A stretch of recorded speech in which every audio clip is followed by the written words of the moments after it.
All right. Well, welcome back, everybody. Today's episode, I have JoJo Thompson back with me today because we have a very interesting topic to talk about hormones, which I'm sure a lot of women out there are interested to hear a little bit more about. So, thank you so much for coming back on, Jo. You are welcome. My pleasure.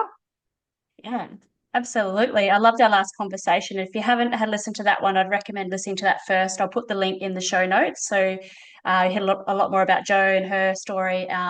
And we covered like lots of different things, but today specifically we're going to talk a lot more about hormones. So um, yeah, Jo, where would you like to start? Would you like to just tell us, I guess, a little bit about the different hormones in the women's body, and I guess like kind of what their roles are, and we can go from there? Yep, for sure. So, as you know, we're women, we're little girls, and we go through puberty, and that can be, quite a roller coaster of a ride. I'm actually just watching my 12-year-old granddaughter going through it, so it's yeah, you just think, no, freeze, no. But look, our bodies are actually amazing, and the main reason we have hormones. What's the main reason we have hormones for? And that's to produce babies. So if you keep that in the back of your mind all the time and you look at our lifestyle and what we're doing, we don't live that life to be here to produce babies. We delay it, we interfere with it. We are changing our hormones. We're changing the way we live. And then we go and have babies. And what do? We get someone else to mind them and then we want to have more. So it's not like we live back in old tribal times and the baby was attached to the mum and, the normal way. And that then helped the mum with her hormones. And then that integration from just being a woman to being a mother and then through the stages of life. So I see more and more now women struggling so much with their hormones and, young girls are coming in for consults and they're being put on the pill because they've got painful periods at 15. And then you're just going, like, why? Why don't we have a look and go, why is she having issues? Why are her periods so heavy and painful? Anyway, working through that. So, and then, then we get to our childbearing years. And again, we're playing with Mother Nature. We've got the pills and estrogens and marinas and IUDs and all that sort of stuff. So really, it's no wonder women are really, really struggling. So, I mean, there's more to that anyway. So basically, our body has two phases in our cycle. So we have the first phase, which is there to actually get the egg ready to come out of the ovaries, down the fallopian tubes and into the uterus where it's impregnated. And this is where we get our cyclic month cycle, where we're using our estrogen, our progesterone, our follicle stimulating hormone, and our luteinizing hormone. So they're probably the four main hormones. Obviously, there's lots more to it than that. But the first thing I'm going to really highlight and keep this in your back of your brain too, what is the first ingredient we need to make hormones? Where do hormones come from? How does our body make them? And it's called cholesterol. So keep that in the back of your mind when women start getting to menopause and the cholesterol starts going up and the doctor wants to put you on a statin. So our fats in our diet, our way that our lifestyle is, really impacts on how we make our hormones. So we've got progesterone and estrogen are the major two hormones that most women would know. Most women probably know estrogen more than progesterone. Estrogen is our go-getter. It's our, pumping one. It's our inflammatory one. And it's the one that makes you psycho and crazy and feel like a mad woman. Progesterone's our beautiful, calming, just think peaceful, calming. That's one that helps you sleep, makes you feel sexy, gives you the libido that no woman ever has anyway. That's another whole topic. And Yep. and so, we've got this now, we've got this huge amount of estrogen and no progesterone. So what happens? Inflamed, crazy, psychotic, whatever women having these awful times. So they're your main hormones and they play in our life. So anyway, that's the answer to that question. There you go. Yeah, no, that's perfect. That's a really good explanation and I'm glad that you mentioned different factors that impact our hormones. If you're going on the pill, taking all these things, Yep. the stress, the food that we're putting in our body, because I think that's really key because as we get that little bit older too, and we think we might be going through early menopause, maybe it is that there's just stress and other factors that impact those fluctuations, like in our hormones. And so going So on yeah, with that question, well, yep. that, that summary, I have so many women that come to me, I'm 36, I'm 37, I think I'm going through menopause. Stop, you're not. You can't Mm-hmm. be. You shouldn't be. And if you are, you Mm. need to go, well, why? Unless there's a family history that your mum went through or you've had a hysterectomy or whatever. The age Yep. is between, I call it the emotional menopause at about 47. And you Okay. actually stop and go, and there's a really emotional and mental component with that. And it's like you feel overwhelmed, you're not as resilient, you're going, oh my God, I'm going down the tube towards older age. I'm definitely not having any more children. Your children might have grown up and left home, and it's a bit of a like, oh God, who am I? Where am Mm. I at? And then from there, and then the hormones are really going psycho crazy at that time.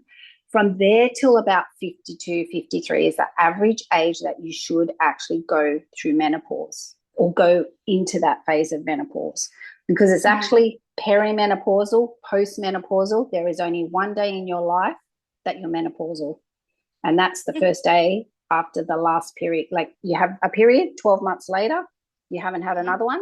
That next day is menopause. After that, you're postmenopausal. So really interesting Interesting. to get that language and get that right. That peri phase, that building phase, is probably a really hard transition and a really hard time, which we can explain. And then we have our one day off, and then it's bam into postmenopause. And then you are Wow. classified as postmenopausal. But the average age should be between, say, 48 and 50, let's say 55. I was 55. The later, the better. The later you go through menopause, the healthier and the much better for your body that it is. Yeah, Uh, right. Okay. So is it possible for someone to start perimenopause earlier though? Is it generally like, okay, I'm 40-ish now? Like when might and someone notice differences? I would have to say, let's say 20 years ago, no way. More Mm. so now, I think, because your age group, your generation have played with their hormones so much. Whereas Mm. back in my day, it was you were on the pill or you weren't, and there were such hideous pills most women weren't. That's why we all had babies Mm. really young. And Mm. we didn't play with our hormones so much with the synthetic hormones as probably your generation is doing now. Um, so Mm. it's a yes, there is that component, but I still think on a literal term and the way your body is, I would say no. I would say, what is going on in your life? How stressed are you? How inflamed are you? What are you eating? What are Mm-hmm. you drinking? Are you sleeping? That is your perimenopause. And it's basically women get to that age and go, holy crap, I can't cope. It's too much. And yes, it does impact on our hormones, but I think that there's other issues other than just blaming the hormones. And it's like when I used to treat women with lymphedema. Lymphedema is a disorder that women can get after breast cancer. They might get a swollen arm, they might get a swollen breast, and the fluid stays there. And every time they Mm. go to see a specialist or a doctor, they blame everything on the lymphedema. They can't look at anything else because they've Wow. got this big swollen arm, right? So, and then they come into me and say, oh, but I'm feeling this and this, it's the lymphedema. And you go, no, lymphedema doesn't act like that. It's got to be something else. So that's the same as Right. our hormones. What I'm trying to say is we've got to stop blaming the hormones all the time, because the Yep. hormones just keep doing what they're doing. They don't know. It's all the other stuff around. That's the Yes. stuff that's impacting. Like just say your body's going, oh my God, I'm eating McDonald's and crap or whatever, and your cholesterol is going higher and higher and higher. Then your body's going, oh my God, how do I make these hormones? I've got all this cholesterol. I've got to make more hormones. So guess what it makes? Yep. Estrogen. Cortisol, stress, estrogen. Oh, Estrogen. no, estrogen. Yeah. Yeah. Yeah. So therefore you got this high dominant estrogen. So then you're even more psycho before you come to your period, because you've got your sore boobs and you've got your swollen and your head. And what does estrogen do to the brain? It inflames the brain. Woohoo! Woo. Yeah. Yeah, yeah. And you get that like the fogginess, can't concentrate, like just And yeah. Oh mate, I everyone's, can totally yeah. yeah, I can And relate to everything. yes, Mm. yeah. And everything annoys you. You feel irritable. You feel cranky. I used to say to my husband, I used to go, your jokes won't be funny this week. So that was just our little cue. Your jokes aren't funny. Go away. Don't even look at me. Do not touch me. That one too. No, I can totally relate to everything. That's why we were supposed to meet because But it's like you say, it's just being able to be vulnerable and be like, holy shit, let's just look at this entire life. Like, what else is it impacting me? And I was totally stressed. I was like studying, my husband was working away. Like, I think I was just taking on too much. And then you got two young kids and you're like trying to manage their entire life. It's just like, it's constant, it's nonstop. It's like something's got to give or I'm going to break. Like, Exactly. And so what breaks in us is our hormones because yes, they're tied into our adrenal glands, into our adrenaline, into our cortisol, into our insulin. So estrogen, insulin, it all works together. So what do you do the week before your periods? Oh my God, you just want to eat, eat, eat. And what do you want to eat? Sugar, sugar, sugar. So your body's already trying to fix things yes, absolutely. and regulate things. And then the cortisol is really high, which makes you insulin resistant. So the sugar's high, like it's just this, and then start gaining weight and da da da da da. The whole gamut just blows out, blows out. So what Oh my I God. like to do with women then is go, right, let's just calm everything down. Let's have a good look at the whole picture and stop just blaming the hormones. Yes, yes, they are impacting and affecting us, but Mhm. what's impacting those little hormones? So that we can, Yeah. calm it down and maybe give some herbs or, give some stuff for the nervous system and, start making Mm. us feel like these beautiful, feminine, sexy, still don't touch me women. Um, Yes, girl. Yes. And I think I'd love to touch on what you think because I think my background's in fitness and I've always gone like hard, hard, hard for years. And it wasn't till I think a couple of years ago studying and doing all this stuff, I'm like, my body's telling me I need to just like chill the hell out a little bit. And I think this, like say, this culture of like doing and going harder and all this intense interval training, I think it's too much for women, especially as they get that bit older. I'd love to hear your opinion on that as well. 100%. We don't have testosterone. We have a little bit, but not like the men have that give them the muscle and give them the drive and their drive for life, their drive for their libido, their drive for muscles. So Mm. you see these women working hard, hard, hard. That's what's putting the hormones out. That's stress. Every time you train, you actually affect your immune system. So Mm. you actually, and everyone's done it. They've overtrained and then they get sick because the immune system Yep. goes, I can't cope. So again, where fat cells and estrogen, and come back to a little old estrogen again and again, we're then estrogen dominant. And so that little Mm. progesterone, we can't make enough progesterone. And so now we're seeing more and more women who aren't ovulating, who have got PCOS, who have got Mm. endometriosis. It's because they're estrogen. As soon as a woman gets on a call with me, and I don't even have to ask about their cycle or their periods. They go, I've got PCOS or endometriosis. Bam, there's your estrogen dominance. Mm. It's there. So then I know. And then they go, I can't fall pregnant. Well, guess what? You've got no progesterone. Progesterone's there to help that little egg come along, go into the uterus and attach. Once the egg and sperm are united, you need good progesterone to attach and stay to the uterus wall. What are we seeing all the time? Miscarriage, miscarriage, miscarriage, miscarriage. So, or Mm. women not even being able to fall pregnant. So, a lot of the work I do with women when they can't fall pregnant is work on their nervous. I don't even worry about them. Oh, test my hormones, test my hormones. Mm. I hardly ever test hormones because I just have to ask the right questions and I know exactly what's going on for you. And as our husbands will say, they can't work us out. Or how can we work ourselves out when our hormones are different every single day, every single hour? Yes. So That's very true. Because if you go to the doctor and be like, test my hormones, be like, okay, let's do like day 3, let's do like halfway through your cycle, let's do like day 21. But that's not going to be exactly the same for everyone again, isn't it? no, and the best way, if I like, just say I was working with a woman, probably a lot of our breast cancer women, we might test women who are really struggling to fall pregnant. We've done all the other work. And the best way is the saliva, is salivary testing. It's your best form, your best way, always day 21.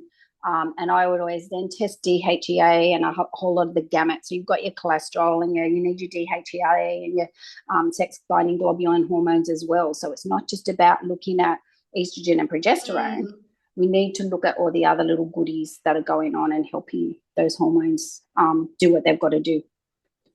Yeah, yeah. I'm glad you mentioned that because it's funny. Like I've had both the saliva test and bloods in the past, but Some people will say bloods are better, they'll give you a better reading, and others will say saliva is better. But the saliva one for me would actually show even more so that my progesterone was a little bit lower. So after Yep. speaking with you recently, I was like, oh, why is this like it's quite different? Yes. Yeah. Well, you're testing a different, a different saliva versus blood.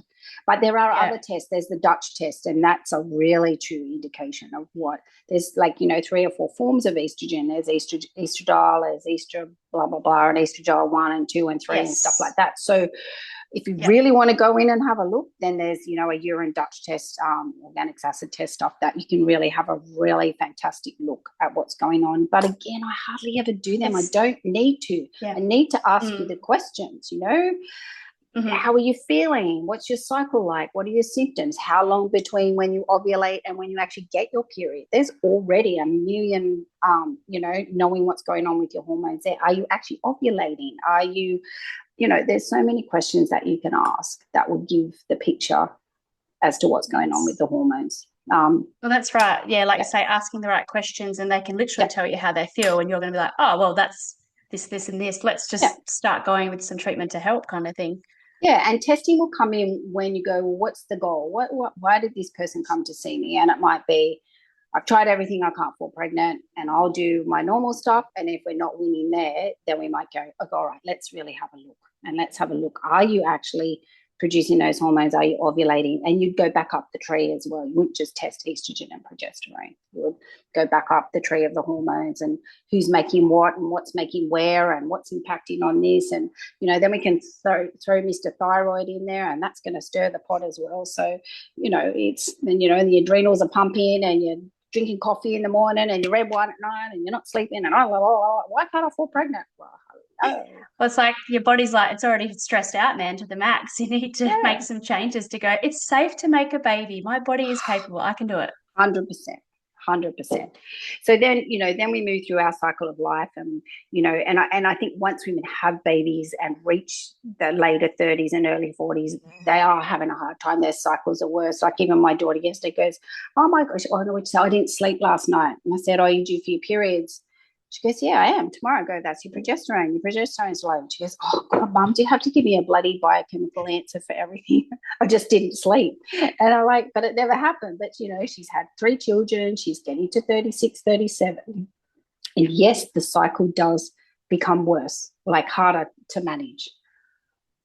Yeah, yeah, absolutely. Which I've really love to go into. But before we go, how we can support the Yep. body. So if women are getting towards those ages of perimenopause, like I guess what are some of the signs so they can, if they're asking all these questions about what's going on with my Yep. body, I'm feeling like this. Like, can you share just some of the signs they might notice when it Yes, starts and to this change? is where perimenopause, this is the hard part because it can go on for quite a few years. Like honestly, some Okay, women can be 4, 5, like 6 10 years. years. I know for me, I was probably 6 years, but then I wasn't Okay, dramatic and extreme because I have a very clean lifestyle. I would do all those. I still had estrogen dominance, which I'd had all my life, but you know, mm, um, I wasn't too bad. Like I wasn't too bad. And then if I was, I'd be like, okay, well, what can I do? I mean, I've got tools in my kit to help myself. So, I would then sure. go, oh God, I'm just, or I would be like, psycho cranky woman from the minute I ovulated to the minute I got my period. I'm like, and then my husband's going, I'm moving out. This is just month after month. I can't handle it. So, so I have to go, well, hang on. And, for me then, if I cut out coffee, cut out alcohol, kept my diet super, super clean, my period would come, bam. And I go, oh, every time I did a detox, never had a problem. I'd be like, oh, here they are. There you go. So Wow. that's where your lifestyle comes in. And I've lived that. I can tell you that. I've had times where I just want to get in the car and just keep driving and go, to hell with you all. I can't do this anymore. So they're Yeah. generally the sort of signs you're going to see. That mental, I think the mental resilience really goes first before we physically start. I mean, all the physical Yep. stuff's going on, but that mental resilience to go, God, I just can't cope like I did 10 years ago, or I just, Yes. everything's really overwhelming. So I think they're some of the factors. Obviously, the cycle might go out, you might get a period, and then 2 weeks later, you might bleed again, or you get that interrupted spotting and bleeding, or a period that just goes on and on and on and on and on. So they're the Yep. signs. And if you really wanted to test, you would see the follicle stimulating hormone absolutely go through the roof. Okay. Okay. Why The is that? FSH. Yeah, FSH. Why is that? Because the body's going, no, we want you to have more babies. Don't stop making babies. So the brain's stimulating the ovaries. What is it called? Follicle stimulating hormone. I'm going to stimulate those follicles to release an egg so we can get all these eggs out and make more babies. Because what do we say right at the Oh, beginning? We want to make babies, don't we? That's the yes. reason why we're Yeah. here. So the body's going smash, smash, smash, smash. So obviously that's going to have an impact on you, isn't it? Follicle stimulating hormone, then everything's going, woohoo, we're going into overdrive. We're going to get ready to have a baby. So the Mm, body goes into that mode. Yeah. And so yeah. then all the more hormones. Then you want to eat more. Then you start putting on weight. And then you're getting more depressed. And oh my God, I don't fit into this. And I'm fat and I'm ugly. And so there we go. So that's usually the first sign. If you really want to know and you wanted to test, then you would truly say they're perimenopausal. And then, you're looking at your cycle. And especially usually that last 12 months, women can have super heavy periods. Like they're just Right. crazy. And again, it's like the last hurrah. We're going to make you have a really good period before you finish. So our bodies are great, aren't they? So, yeah. So really, then your cycle's all out of whack. And then all of a sudden you go, oh, I haven't had one for a little while. But then, you go 3 months and, oh, we'll just throw another one in there and give you another 12 months. So, yeah, Holy it's, crap. I'm going to walk yeah, around with like wearing bloody Moddy Body underpants forever because you'd be like, never know when you're going to get your freaking period. it's always when you go away. So this is like, it just makes me think like, you can't, if you were like living your best life in your 20s, eating, drinking, like whatever, it's like your body almost becomes more sensitive too. Hey, you can't live the Yeah, same lifestyle. You actually have to like eat, well, you should be doing it from a young age anyway, yeah, but eat better, yeah, like hydrate, like really nourishing your body as well as you can to have almost like the best experience of and not having such a negative experience of yeah. like perimenopause, menopause. 100%. And so, again, I'll usually, women are in their 40s, their kids are older. So they're usually off on their career, going like taking their career to the next level or really getting themselves Mm, out there again. Because it's like, wow, I'm not home with babies and kids and running around. It's like, they might go and do some more learning or training or whatever it is. And we seem to go, oh, it's my time now. So, yes, but in the background, you're still earning money, you're still raising the family, you're still washing the clothes, you're still doing the cooking, but you've mm, added more onto your plate. And so then I see the women in their late 40s, early 50s just going, it's too much. And whether they then turn to whatever substance it is or gambling or over exercise, whatever it is, they try and support themselves. And then that's when they fall in the heat. Then they usually come to me overwhelmed, not coping. And mm, then I can guarantee every single time I need to work on their adrenals, their anxiety or their mental health really to before I even mm. think about touching their hormones because all the other things are driving the hormones. Yeah, But that's right. Like say it all yeah, works together. yeah, Mm, yeah. So that's that perimenopausal phase. Yeah, and I think that's more all the mental stuff more than mm, afterwards where you get the physical stuff with the hot flushes and the not sleeping and the weight gain and all that sort of stuff. So yeah, yeah. it isn't a fun time and but it doesn't, in saying that, there are things now to make it a lot better. Like I said, I've got a continuous glucose monitor on, and I've been doing that for the last week. Um, Going, why am I having these night sweats? They're not even that bad, not like they used to be. And, Yeah. Okay. I found out I was having hypos. My sugars were dropping so low, but I kept saying, oh, it's my hormones. And so what I wanted to do was show an example of stop blaming your hormones, Joe. So I'd wake up, it'd be 2 in the Mm, morning, I'd be all sweaty. Oh my God, I have a drink of water, I do a wee, and then I lay there and couldn't get back to sleep. And when I found my sugars were dropping down to 2, which is so, so, so low, it's nearly a hypoglycemic, you know. So then you can't get back to sleep because the brain's like, yeah, it wants sugar, it's looking for sugar. So what I've done is oofed up my protein at night. And then I found like the last few nights, beautiful. My sugars are sitting at 5 and 6, sleeping right through, no sweats. There you go. So that just an indicator of what the body's trying to do, and how we yeah. keep blaming Mm. menopause symptoms, keep blaming menopause symptoms. So Oh, that's yeah, so it's been a interesting. And that's where, yeah, like food is medicine too. Hey, like if yeah, you're eating a fairly balanced diet and protein is, like, say, incredibly important. yeah, eating it regularly throughout the day, every day. That's insane how that all just impacts all of that so much. And I was just, I was reading, stuff about bones. I was like, before we jumped on, I'm like, well, why? Mm. Why do women tend to get more osteoporosis once they age? And Mm. because estrogen's linked in with the bones, with the bone building and the bone. So as we go through menopause, and why do we go through menopause? Because our estrogen starts lowering, low, Mm. till there's virtually none. And that's why we get all the symptoms, all those hot flushes, all those sort of symptoms are the low Mm. estrogen. So then we can use phytoestrogens as food to pull it up. We can use herbs. We can use so many things. And what we want to do is get that progesterone up to that calming, calm. Because most women going Yep. into menopause have no progesterone. Yeah. Yep. So that's something that drops too then, estrogen, progesterone, both Yeah. like But come down. it's more the drop of the estrogen that causes all the issues, more than the low progesterone. So, I mean, a lot of women that I have tested have basically got no progesterone. So they are the ones that have the mental health issues where they just can't cope, and they are just like, Mm. some of them are suicidal, the anxiety starts coming Oh, in, the depression, because we don't have that yep. calming. It's like the buffer On and the brain. calming of the brain. So, and so what I'll do then is try and give them some lift the progesterone, lift the hormones, the estrogen. I've got a few ladies at the moment, that we're actually giving them herbs or supplements to actually help lift that estrogen, using phytoestrogens, making sure you're having the sulfur foods, because that helps all those pathways in the liver. So, crucifix vegetables like your broccoli, Brussels sprouts, cabbage, all that sort of stuff are really, really important Yeah. at that Um, time. Yeah.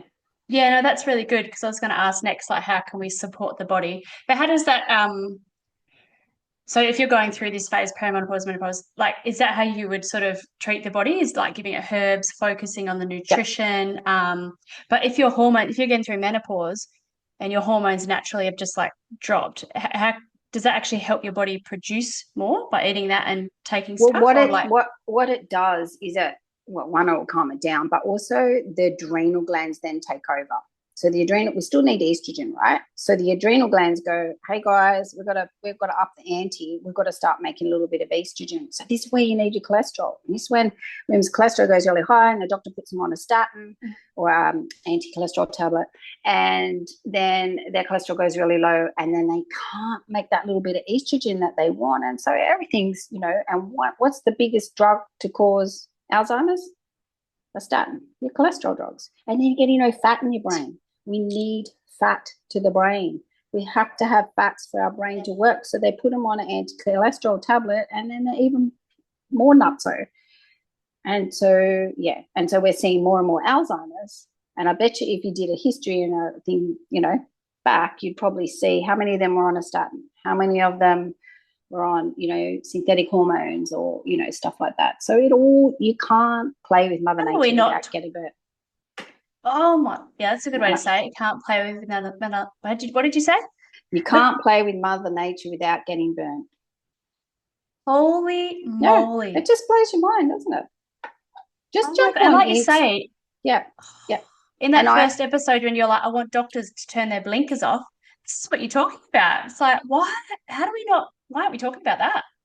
I suppose, and I jump on my Instagram, and that's all everyone's talking about, because obviously that's the stuff I watch, and I forget there's all algorithms, and I just think everyone's got the same Instagram page as me, and I've got to go, no, they don't. And I'm like, why doesn't everyone else know this, but they're not watching it? But there's so many doctors and people coming out now going, get off those statins. Do you know cholesterol doesn't actually cause, I got to be careful here how I Yep. say it. How they say it Impact. may not be the thing that causes the heart disease. So cholesterol isn't the issue. It's not. Oh, Oh no, we can go down another rabbit hole there, can we? Let's roll back, because otherwise we're going to go. friends up. I know. So getting through menopause. So Let's go back to menopause. supporting the body. Yes. So Mhm. making sure. So when you eat protein, it doesn't convert to sugar. You do not release insulin. Okay, even if that's all you take out of today. So if you're eating protein, you're not going to inflame your body, unless you're going crazy with it, of course, like everything. But a bit of protein will also pull down the effect of a sugar. So if you eat a protein, so if you eat your yogurt with your nuts and your seeds and your fruit, you're not going to get a big spike in your sugars like you would if you just had the fruit or just had the yogurt. And I showed that. If you want to jump on my Instagram page and watch what I've done with the glucose monitor, I did exactly that. I had an apple, my sugars were 5, boom, straight to 8. But then it came down really, really quickly because my body couldn't metabolize it. So I'm going to do an apple and a handful of nuts and see what happens to actually prove that that's what happens. So going through menopause, perimenopause, it's imperative that what's the one thing that most women do too? They skip meals. They don't have breakfast, they don't have lunch, and then they have dinner. And then their body's on overdrive and the cortisol's going even more. And so the body's going, feed me, feed me, feed me. They get home, they chuck down some chocolate, have a glass of wine, chuck dinner in, go to bed and go, hey, body, let's get up and do this again. And you go, why am I having such a hell time? So nourishing the body, feeding the body, lots of fruits and vegetables, lots of water, your phytoestrogens, your nuts and seeds, man, you just, there's your answer. There's your answer. Wow. And then still, if you're struggling, then we go, well, let's go to the next thing. Is it your nervous system? Is it your emotional health? Is, you know, and that age, I mean, you know, is your marriage falling apart? Is the kids leaving home and you're upset? Like there's so much going on in that time. And then, you know, the daughter comes home and says, I'm having a baby. Like, you know, like it's just crazy. So what we've got to do is, you know, pull back. Like some of the women, I'm like, stop working 5 days a week. You just can't do it anymore in those ages. It gets too hard. And it's giving ourselves permission to go, we don't have to be superwoman. We don't have to do everything, you know. The only people that are making us do that are ourselves. So that's right. And I think that, like you said, comes down, the word that comes to mind is self-awareness. And just looking at what can I change, how can I support myself better. But it also comes down to that, I'm thinking like self-beliefs. I think if you've created habits or have self-beliefs about yourself growing up, or you've created not the best eating habits, or you know, then that some people don't know any different, and that's when they need to go seek some help to like, okay, what can I do, what can I change? And I think women I've worked with, even with fitness and stuff, it's like I want to work really hard, and you know, I don't eat breakfast, and you know, it's like this mental thing, a belief like I've got to look this way and I've got to be thin and I've got to do this, and it's like, well, hang on, you're not actually supporting your body what it needs, and perhaps you're not eating enough or of certain foods. And I think there's a bit of that plays into all of that as well.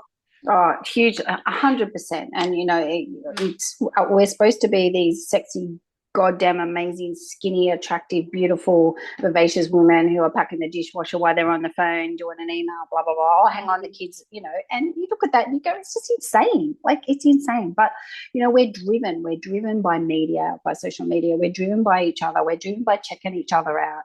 And it starts at school. You know, I watched it with my granddaughter last night, where her brother was 5, was playing OzTag all week, and he got a trophy and she didn't, and she's having a meltdown because she doesn't understand, why didn't I get a trophy around my neck? You know, like already we're comparing, and then they pull out 3 kids and they got an extra award, and all the other 5 kids are crying because, well, how come they got one and I didn't? So we start at that age.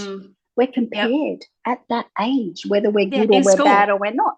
And so it just goes through and through and through. And if you never got a trophy and you always wanted one, well, you're going to think you're a piece of shit and you're not worth anything. And so then, you know, so it's like you said, it's that inbuilt, you know, self-awareness, belief in yourself. I am good enough. I am okay. I am beautiful. And, you know, working on those things, they're going to come. As soon as I say that, I start calming. I actually feel the calmness in my body. Like, you know, and it took me, after all my life, it took me 50 years to go, you know what, Jo, you're actually an okay person.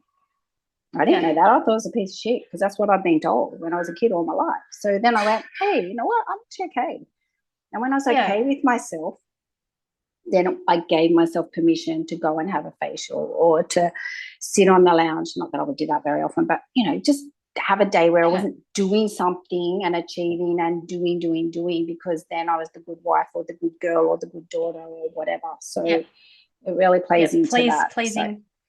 So, it's pleasing everyone, but it's also going, look at me, I'm amazing, because you've done all the, you know, the checklist sort of things. So, so but it's like underneath what's going inside, you're masking all this stuff. You're probably super anxious, depressed, or feeling a certain way, but you're completely masking it. It's like, mate, it's okay to be like, oh shit, I'm really struggling. I need some help. Like, Yeah. And, like a lot of the consults I did over the years, and I'd sit and I'd be really real with women and talk to them. And not many women, it's amazing how unreal how not real we are with each other. And I go, so you got no libido, have you? You couldn't even be bothered, could you? No. And you're just like, oh, for God's sake, hurry up and, tell me when it's done, sort of thing. And people are amazed that you can actually have that conversation and go, oh, you're like that too? Like women think that they're the only ones going through that. Like, I mean, there's a rare few women that go, you're beauty, let's go for it. But most women I know and talk to are just like, oh, for God's sake, couldn't care less if we never had it again in our life. So, and that comes back to, your hormones and our fatigue and our tiredness and all that sort of stuff. So, and it can be a really big issue in menopause. And another big issue in menopause is vaginal dryness. I mean, that's massive. There's another whole topic. So, yeah. Really, There's so really, many. really can destroy relationships. And, it's just like, we got hair on our face and, everything starts drooping. It's just, beauty. It's so good, isn't it? So, Mate, so much to look forward to. This is awesome. But I think no. it's like having that, going back to this conversation, it's like having a little bit of self-compassion. It's like, it's okay. It's okay to slow down. This is my body trying to figure itself out. Like this, I think we need to slow down and appreciate what our body is actually Yeah. doing for us and change our environment and like what we're doing to accommodate that and be okay with that. And I think that's the hardest thing is like, it's like so much change and all these little transitions. And it's like, that's really challenging, I think, for a lot of women. It's so challenging and it doesn't get talked about, like Mm. even growing hair on your chin and your face. You're like, well, hang on, already been to hell and back with my hormones and now you're going to put hair on my face. Like, do you know what I mean? Like, and I laugh about it, but it can be really, you just look sometimes and you go, oh God, hang on. And, or, my husband is a joke, go, oh, Joey, aren't you going to have a shave? And like he says it as a joke, but it really, you just go, oh, wow, like it's really hurts. It's really like, oh my Yeah. God, you just age. Nothing happens to Yeah. you. So So no, you turn just like silver fox, and we're just like, I got hair on my chin.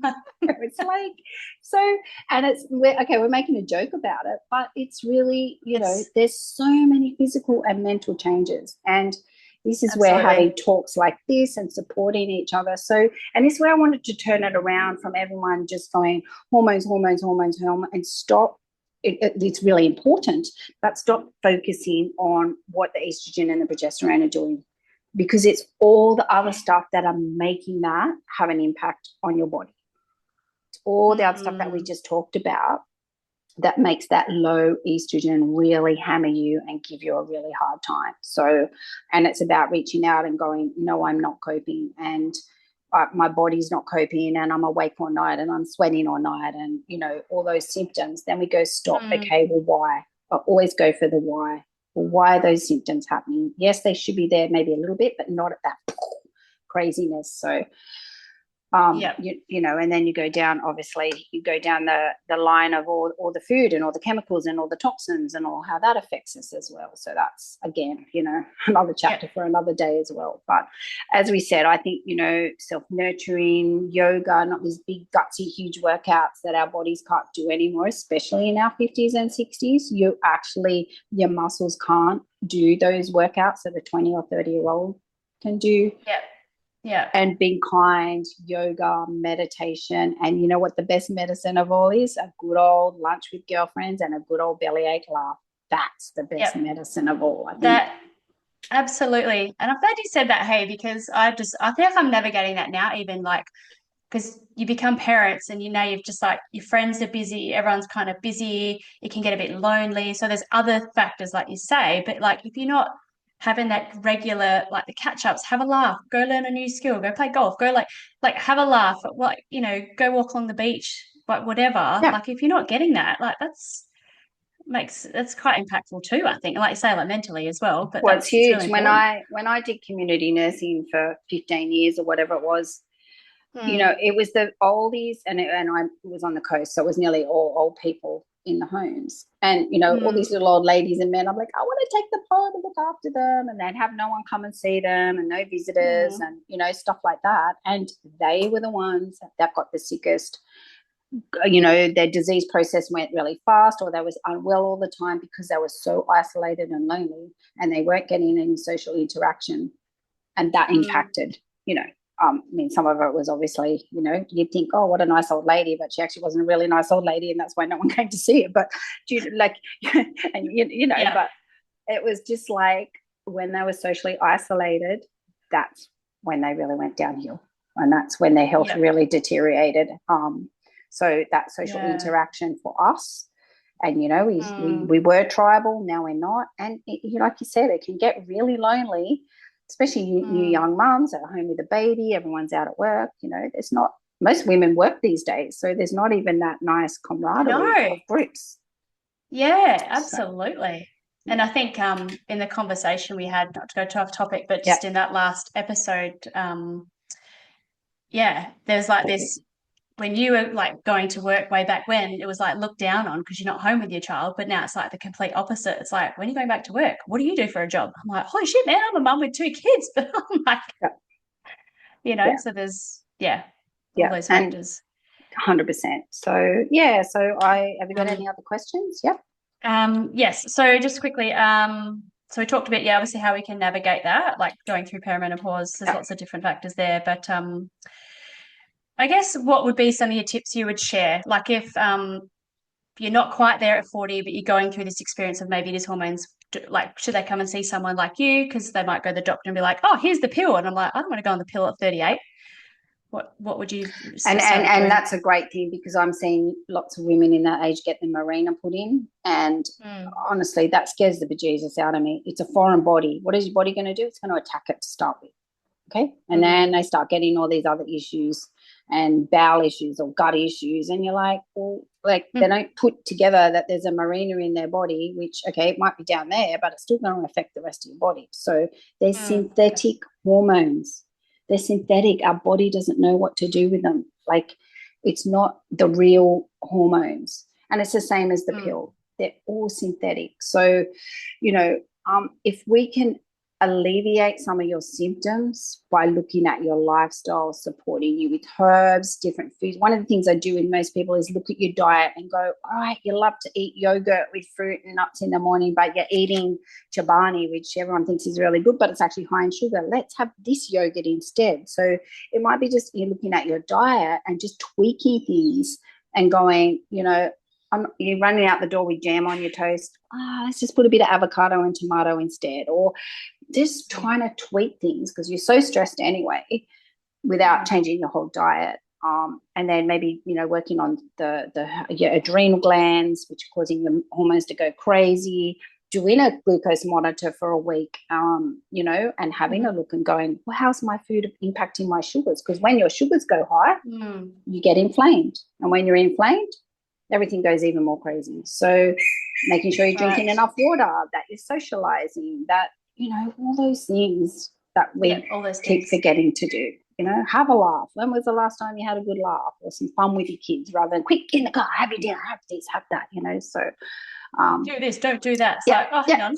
Let's yeah, just go have some fun with my child while they're still young. Because one day they're going to go, I want to know you. Like, yeah. They do come back when they have babies. No. oh, yeah, true. It's like, Mom, I need you now. No, I realized how hard it is. Oh, my Oh, God. actually, you really are cool, mum. No. Yeah. So I think, look, Um, and before, you, I suppose before you start jumping on about your hormones, but I suppose the best thing too, I was always taught, your cycle is the barometer of your health and you. So if your okay. cycle's crazy and out of whack or whatever, then you're out of whack. So you have to go, well, how do I change this? How do I stop for a minute? How do I support myself? How do Yeah. I do it without adding synthetic hormones? And there's one thing I'm going to tell every woman out there: do not skip your period on that pill. The doctor will tell you it's okay. It is not okay. I can't emphasize that enough. You will put yourself into menopause if you keep missing your period by not having your pill. Wow. That is huge. And I've seen women, like sports women, come in and go, oh, my doctor said I don't have to have a period for 12 months. I can skip it. And I'm going, it just scares me. You will do you're playing with Mother Nature again. You are going to get burnt big time. So Oh, please my do God. not Yeah, I was skip. just thinking that. Do not skip your pill if you're on the pill, Well, like it's your a period. natural part of, Sorry, yeah. don't skip your period while you're on your pill. Yeah, Oh, my because God. well, you think about it. if your body for a month is building up blood in that uterus and you don't get rid of it, where does it go? Oh, and then we do it for another month and another month and another month. And then you go, oh, I want to have babies. Well, how are you going to have babies if your uterus is so clogged up with old, dry blood and hasn't had its clear out like it does? Like that happens for a reason. You know, it's Yes, all yes. part of the cycle. So, yeah. Yeah. So, And that's how we're made up. That's how women are made up. This is supposed to happen. This is like what our body's made to do, like you say. yeah. Holy moly. Yeah, the doctor won't tell you that going into early menopause. Shoosh. I've had young girls come in and the doctor said, oh, it's okay to miss a period. You can miss your periods. Like, oh, who is that doctor? Who's this? Was that a female doctor or a male doctor? Because I thought it was a female doctor. Ooh. I can't. It's been quite a few. I can't remember. And then you wanted to ask Yes. about HRT. Look, Yes. I What's would, your opinion? again, it's synthetic. Unless you're so just like, and there have been women that I've had to say, you need to go on it. Like, we've done everything and they are like suicidal. They are like not coping. They're, Okay. relationships are falling apart. They're just like, I've got one lady at the moment. We're just going to do it. We were at that stage where 2 years down the track, she goes, Jo, I just can't anymore. I said, let's give it one last shot. We're going to do some other testing. I'll give you 3 months. And then she may go on. I would try bioidentical progesterone first. So that's progesterone I think it's made from horses or something. I would try that first. It's more natural, still not our hormones, before I ever went on HRT. There is a place for some women who need HRT. They just can't. It's just nothing works. Yeah, the sure. risk is, and it is actually research and evidence-based, 5 years on HRT, you have a very high risk of breast cancer. That is the reason why I wouldn't use it unless I really, really had to. And they know, the research is there. It's actually written, it's known that HRT for 5 years, you have a high risk of breast cancer. So that would be the reason why. Yeah. Yeah. Okay. Yeah. So you really got to like weigh it up. Is it going to be worth it, or how long am I going to do this for? Like what? Yeah. It's really individual, isn't it? Yes. And or you might say, look, jump on it for 6 months, give yourself a break. Let's calm everything down.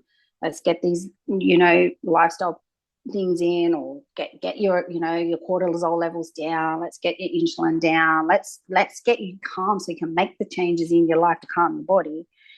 And then let's readdress in 3 to 6 months and then go, all right, let's get you off it and let's see how we go. So there would be the ways that I would use it. I haven't had to do that too often, but there has been a few where you just go, you know what, you need a break. you need. Okay, sure. And would they see someone like you or a normal doctor for like They have to go to a bioidentical? normal bioident. Yeah, you still need a bloody script for it. So yes, but there's Okay. only certain doctors that would do it. So we'd have to put you in touch with a doctor that would actually prescribe the bioidentical progesterone. Yeah.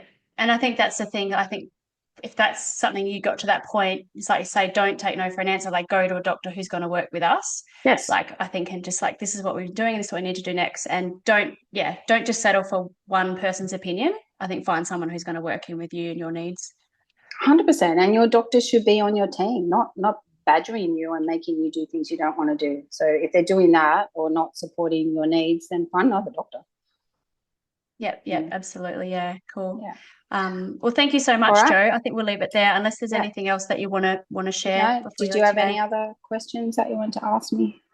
I mean, yeah, there's lots we could, but Yep. I think we nailed it, the majority. I think we did. And I think one other thing is, like, when women go through menopause, perimenopause, your thyroid does go wacky. So your levels do, because estrogen is really connected with the thyroid. So we will find thyroid levels can go, a lot of women can go hypothyroid, so their levels go really low.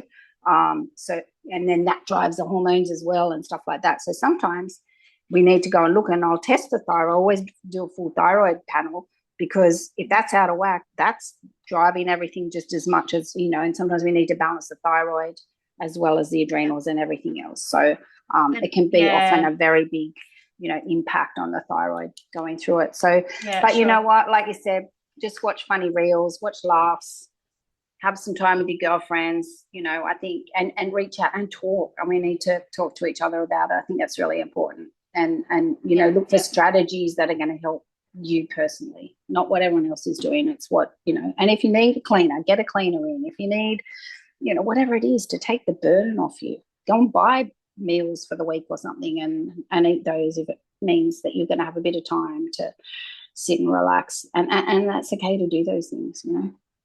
Yeah, yeah, absolutely. I think that's a great tip for 2025 too. It's like learn to relax a little more and have a little bit more fun in your life and less stress.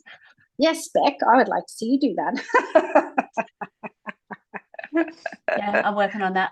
I know you are, darling. I know you are. I want to see more of those waterhole photos. Oh, absolutely. Yeah, a bit more travel next year and Yeah, yeah, less more fun, more fun. we'll meet halfway across the Yeah, that'd be Nullarbor. awesome. Yeah.